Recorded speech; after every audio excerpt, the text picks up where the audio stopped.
Hi everybody, welcome back to my channel. Today I'm going to be talking about intention setting for work-at-home moms. It's still early in the year and it's about that time that we're setting resolutions, setting goals, setting intentions for the year. So I just wanted to take time out and develop a video to share with you about my process for doing that and some thoughts I have on intention setting. The first thing to think about is, what is an intention? I feel like it's become a very popular word, and the question is, what is an intention as compared to a goal? So in my own pretty subjective opinion, I think that an intention is different from a goal.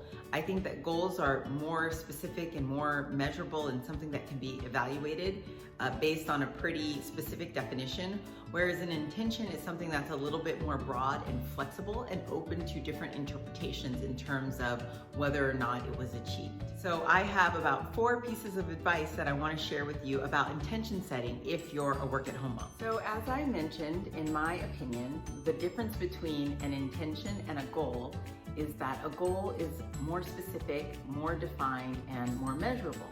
I think that it's important to actually have both. What are your intentions? And then how are you operationalizing your intentions with specific measurable goals?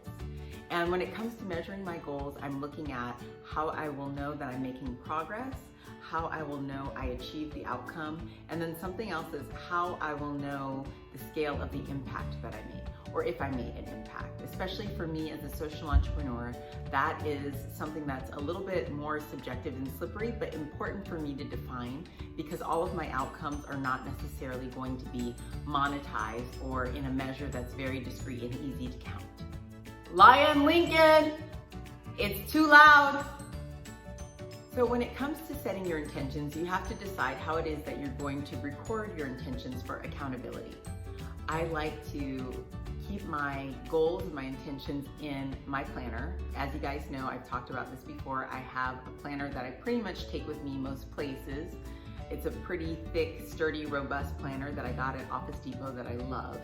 I like to have my goals in that planner. There's a place for goal setting in that planner, but I like to have my goals connected to my calendar. I think that that's important because then we are connecting the time intervals to the progress and the outcomes for our goals.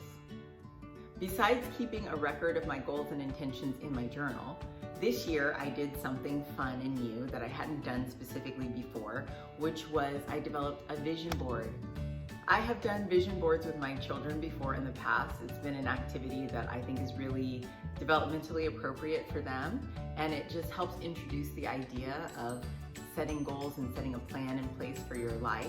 But I haven't really taken the time to very seriously develop my own vision board. I was invited to a vision boarding party by a dear friend and a female entrepreneur for whom I have a tremendous amount of respect. Beate is a very successful businesswoman who sold her business to Bill Gates, and she and I met because we were both speakers at a women's conference last year. It was a delight to be in her home. She has a lot of experience and great stories about vision boarding, and I got a lot out of it. All right, so yes, Beate, thank you so much for having me in your home. I'm so excited. You are a person I really deeply admire. Aww. You have an amazing story about entrepreneurship, and just what I especially love is not just the success you've had in business, but that you are trying to leverage your success to empower other people. Exactly. And so I love that as, you know, your brand, who you are, your personality, your heart.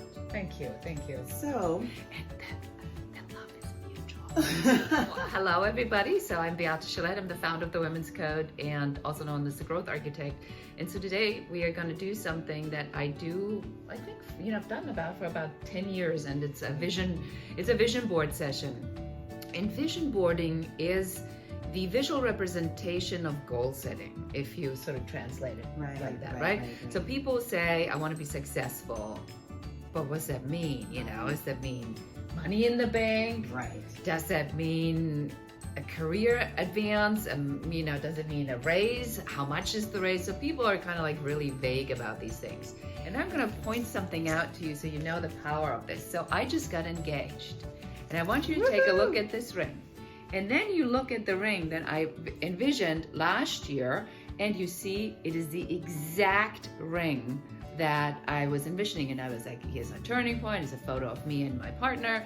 And voila, a year later, I have successfully envisioned my engagement. That's amazing. That's just And I've been divorced for 25 years. So Are you? Oh, wow.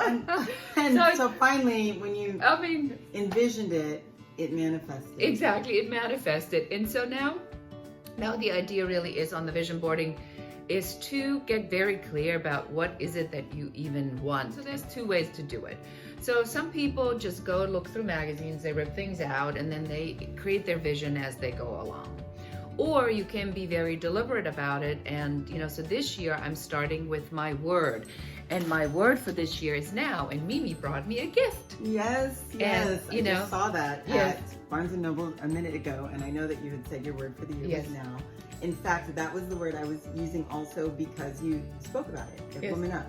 You challenged us, when are you going to be the woman that you aspire to be? Are you going to wait for later, or are you going to do it now? Yeah, I said it was Woman Up later, it was Woman Up now. Exactly. As soon as you said that, it just struck a chord with me. So, yes. Yes. So then, I was thinking about, what I wanted to do, and I was going all kinds of ways, and then I was like, now is really the way, it is now, it's not later, it's like literally now. And so sometimes you start with the word that you are envisioning now, and then so this year what I want to do is I want to start sort of with my word in the middle, and then I want to go out like the sun, and stream all of my areas from word, so build from the word. Okay. Other people, oftentimes do sort of quadrants or portions of the vision board, where they say, well, this is my personal life, this is my travel, this is my family, this is my spirituality, it's my religion. Right. So they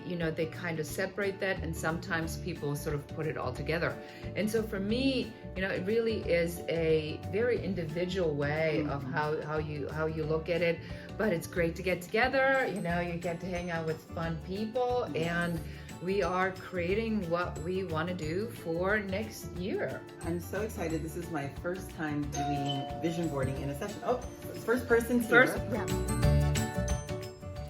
In total, I put about 4 hours into my vision board. I spent 2 hours that night with Beate and her friends at the vision board party, and then I spent another 2 hours at home just putting together everything in the frame that I purchased for my vision board.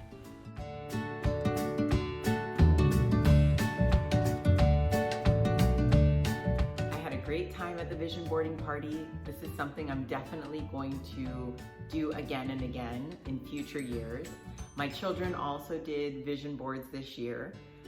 My vision board is now in my master bathroom, and I see it every morning when I get up, and it's just really inspiring because I wake up, I pray, I get out of bed, and that's the first thing that I see, and I feel like my life is moving towards the goals that I am setting for myself. So in one of our Power Couples Tips videos, my husband and I are talking about the idea of be, do, have from a book that we have on our shared reading list, Unlocking Potential. I think that be, do, have is great as a guiding principle for setting your intentions and setting your goals. Your intention should be more connected to who you want to be, and then your goals should be more connected to what you want to do. Those things together are going to yield what you want to have in life. So again, first piece of advice when it comes to intention setting, make sure that you have specific and measurable goals that are connected to the intentions that you're setting for yourself and for your family and for your business. Ooh. The next piece of advice that I have is for you to stretch outside of your comfort zone. Oh, I'm not that flexible. Actually, when I was in college, I played college soccer at Columbia University. The trainer said to me that I had the tightest hamstrings he had ever seen in his 25 years of experience as a college trainer. So,